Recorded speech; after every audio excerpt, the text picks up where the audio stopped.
Arrange marriage. आज जैसे ही नीलम का आखिरी पेपर हुआ, खुश होकर घर आई और कहने लगी, माँ मेरे सारे पेपर अच्छे गए, देखना कॉलेज में टॉप करूँगी। नीलम के पिता को बेटी की शादी की चिंता थी। उन्हें लग रहा था ग्रेजुएशन पूरा हो गया, अब जल्दी इसका विवाह करवा देना चाहिए। उन्होंने अपने दोस्त के बेटे अमित को पसंद किया नीलम के लिए। अगले ही दिन अमित और उसका परिवार घर आ गए मिलने। न कहने की कोई वजह ही थी। अमित अच्छा दिखता था, अच्छा कमाता था, तो भरे पूरे संपन्न परिवार में अपनी लड़की बिटिया ब्याह कर माता पिता खुश हुए। नीलम भी खुश थी। उसके माता पिता की पसंद से विवाह हो रहा है तो ठीक है।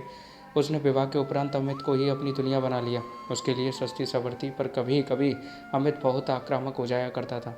नीलम समझ नहीं पाती थी कि ऐसा क्यों। विवाह के बाद जब वह आक्रामक हुआ था तो नीलम को लगा कि ऐसा पहली बार है, शायद इसलिए।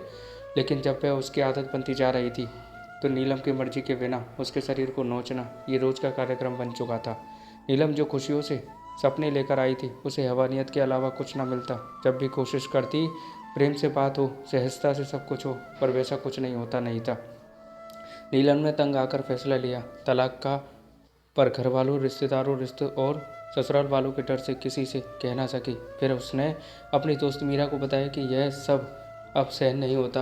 मीरा ने उसे समझाया कि अरेंज मैरिज में लड़का कैसा हो ये तो परिवार वाले तय करते हैं। तुमने अरेंज मैरिज करी, पर लड़के को अपने स्तर पर जाना तक नहीं। नीलम, किस दुनिया में रह रही हो तुम? चलो मेरे साथ। अरेंज मैरिज के नाम पर इस रेप को सहन मत करो, बल्कि अलग हो जाओ इस सब से, ताकि अपनी ज़िंदगी जी सको।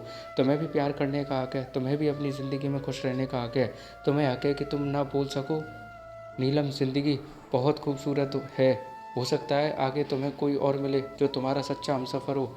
सुनकर नीलम उठ खड़ी हुई। अब उसे डर नहीं था कि रिश्तेदार क्या कहेंगे, ससुराल वाले क्या सोचेंगे। वो बस इस बंधन से मुक्त होकर अपने लिए जीना चाहती थी और खुलकर सांस लेना चाहती थी। वही उसने किया और चल पड़ी अपनी खुद की बनाई राह पर, जहाँ उसे भी खुश रहने का हक था। तो दोस्तों, आपको क्या लगता है, क्या नीलम ने ऐसा सही किया? कमेंट में बताइएगा। और कहानी कैसी लगी ये भी बताइएगा दोस्तों। और ऐसी कहानी सुनते रहने के लिए चैनल को सब्सक्राइब करना मत भूलना। थैंक यू दोस्तों।